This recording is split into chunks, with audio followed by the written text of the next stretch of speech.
గత 10 ఏళ్ల నుండి బీఆర్ఎస్ పార్టీ ఏం చేసింది వాటి మీద ఎంక్వైరీ చేస్తా అంటారు. ఇది ఎక్కడి న్యాయము, ఇది ఎక్కడి వితండవాదము? ఆడలేక మధ్యలో కూడా అంటారు చూడండి.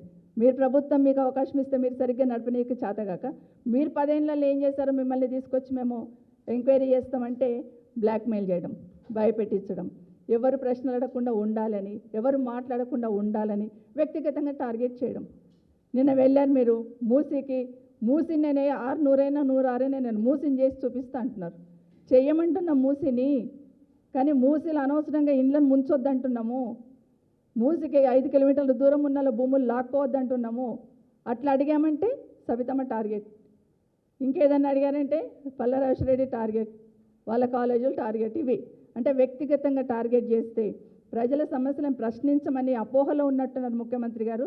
మీరు ఎంత టార్గెట్ చేసినా ప్రజల కోసం, ప్రజల పక్షాన ఉండి నిరంతరం పోరాటం చేస్తాం. ప్రజలకు ఇబ్బంది అయితే ఎట్టి పరిస్థితుల్లో వెనక్కి పోము.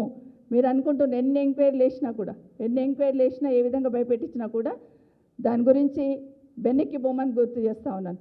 ఇంకోటి ఆశ్చర్యం ఏమేసిందంటే ఈరోజు కౌశిక్ గారి అంశం కానివ్వండి, మొన్న నేను మాట్లాడినప్పుడు అంశం కానివ్వండి, మామూలుగా మాట్లాడిన మాటలు తీసుకొని మంత్రులు మమ్మల్ని కామెంట్ చేస్తున్నారు.